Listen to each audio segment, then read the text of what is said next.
بسم اللہ الرحمن الرحیم۔ السلام علیکم۔ آج میں آپ لوگوں کو اس ویڈیو میں چاشت کی نماز کی فضیلت کے بارے میں بتاؤں گی۔ چاشت کی نماز یہ ہوتی ہے کہ جب سورج اچھی طرح نکل جائے اور اس پر نگاہ نہ جم سکے تو اس وقت نوافل پڑھے جائیں، جن کی کم سے کم تعداد 2 اور زیادہ سے زیادہ 12 ہے۔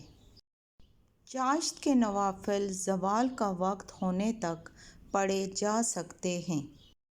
حضرت ابو ذر سے روایت ہے کہ رسول صلی اللہ علیہ وآلہ وسلم نے فرمایا، تم میں سے ہر شخص کے جوڑ جوڑ پر صبح کا صدقہ ہے۔ پھر فرمایا کہ سبحان اللہ کہنا بھی صدقہ ہے، الحمدللہ کہنا بھی صدقہ ہے، لا الہ الا اللہ کہنا بھی صدقہ ہے، اللہ اکبر کہنا بھی صدقہ ہے، برائی سے روک دینا بھی صدقہ ہے۔ اور اگر کوئی شخص چاشت کی 2 رکعتیں پڑھ لے تو یہ 2 رکعتیں جسم کے جوڑوں کی طرف سے بطور شکریہ کافی ہوں گی۔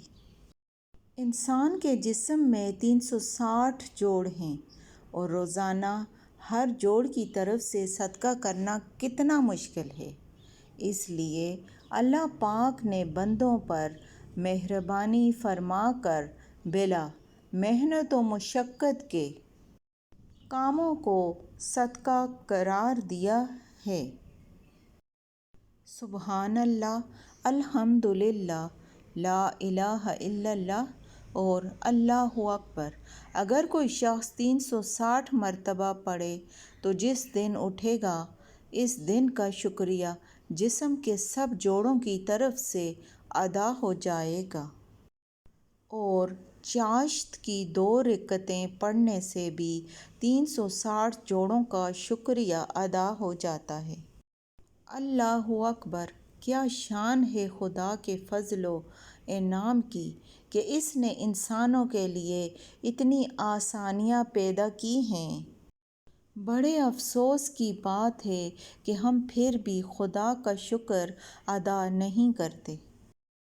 اسی طرح ایک دوسری حدیث میں حضرت انس سے روایت ہے کہ رسول خدا صلی اللہ علیہ وسلم نے ارشاد فرمایا کہ جس شخص نے چاشت کے وقت 12 رکعتیں پڑھیں اللہ تعالیٰ اس کے لیے جنت میں سونے کا ایک محل بنا دے گا۔ اسی طرح چاشت کی نماز کی تعداد کے بارے میں حدیث وارد ہے کہ حضرت معاذہ رحمۃ اللہ علیہا کا بیان ہے، جو حضرت عائشہ رضی اللہ تعالی عنہا کی خاص شاگرد تھی، کہ میں نے حضرت عائشہ رضی اللہ تعالی عنہا سے سوال کیا کہ رسول اللہ صلی اللہ علیہ وسلم چاشت کے وقت کتنی رکعتیں پڑھتے تھے؟ اس پر انہوں نے جواب دیا 4 رکعتیں ادا فرماتے تھے اور اس میں اضافہ بھی اللہ کی مشیت کے مطابق ہو جاتا تھا۔ حضرت عائشہ صدیقہ رضی اللہ تعالی عنہا چاشت کی 8 رکعتیں پڑھا کرتی تھیں اور فرماتی تھیں کہ اگر میرے ماں باپ بھی قبر سے اٹھ آئیں اور ان کی خدمت میں لگنا پڑے تب بھی ان کو نہ چھوڑوں، کسی نہ کسی طرح وقت نکال کر پڑھتی ہی رہوں گی۔ عزیز ساتھیو، نفل 2 طرح کے ہوتے ہیں۔ اول وہ نفل نماز جس کا کوئی خاص وقت مقرر نہیں، جب چاہو جتنی چاہو پڑھ لو۔ بعض حضرات اکابر سے روزانہ کئی 100 رکعتیں پڑھنے کا ثبوت ملتا ہے۔ اسی لیے اگر کسی کے پاس وقت فارغ ہو تو نماز اس کے لیے بہترین مشغلہ ہے۔